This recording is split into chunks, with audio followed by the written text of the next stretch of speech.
പൈങ്കണ്ണയൂരിലെ കളിസ്ഥലത്ത് പാവറട്ടി പഞ്ചായത്ത് നിർമ്മിച്ച കുളങ്ങൾ മൂലം ദുരിതത്തിലായി കായിക പ്രേമികൾ.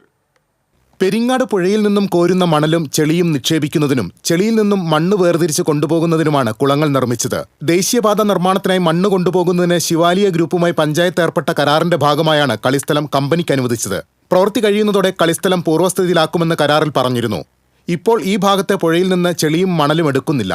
ആവശ്യത്തിന് മണ്ണില്ലെന്ന് പറഞ്ഞ് കമ്പനി ജീവനക്കാർ മറ്റൊരു ഭാഗത്തേക്ക് പോയി. എന്നാൽ കരാറുകാർ കളിസ്ഥലം പൂർവ്വസ്ഥിതിയിലാക്കിയിട്ടില്ലെന്ന് നാട്ടുകാർ പറയുന്നു. പഞ്ചായത്തിന്റെ ഗ്രൗണ്ട് കളിസ്ഥലം ശരിയാക്കി തരാം എന്ന് പറഞ്ഞവര് ഗ്രൗണ്ടിൽ ഇപ്പോൾ താൽക്കാലികമായിട്ട് 2 വലിയ കുളങ്ങൾ കുത്തിയിട്ടാണ് ഇവിടുന്ന് പോയിട്ടുള്ളത്. അപ്പോൾ പഞ്ചായത്തിന് കൊടുത്ത വാക്കും പഞ്ചായത്ത് ജനങ്ങൾക്ക് ഇവിടെ കളിക്കുന്ന ചെറുപ്പക്കാർക്ക് കൊടുത്ത വാക്കൊക്കെ വെള്ളത്തിൽ വരച്ച് ആയിപ്പോയിരിക്കുകയാണ്. കാരണം ഇവിടെ ഗ്രൗണ്ട് നന്നാക്കണമില്ല, പകരം 2 വലിയ കുളങ്ങൾ കുത്തിവെച്ചിട്ട് ഇരിക്കുകയാണ് ഈ അവസ്ഥയാണ് ഇപ്പോൾ കാണുന്നത്. 1.5 ഏക്കറിലധികം വരുന്ന പഞ്ചായത്ത് കളിസ്ഥലം 4 വർഷത്തോളമായി ഉപയോഗശൂന്യമായി കിടക്കുകയാണ്. കളിസ്ഥലത്തിന്റെ ഒരു ഭാഗത്ത് റോഡ് പൊളിച്ച അവശിഷ്ടങ്ങളും മറ്റും കൂട്ടിയിട്ട നിലയിലാണ്. മറ്റൊരു ഭാഗം പുല്ല് വളർന്ന് കാട് പിടിച്ചു. പഞ്ചായത്തിന്റെ കളിസ്ഥലം എത്രയും വേഗം പൂർവ്വസ്ഥിതിയിലാക്കണമെന്നാണ് നാട്ടുകാരുടെ ആവശ്യം. TCV news, Pavaratti.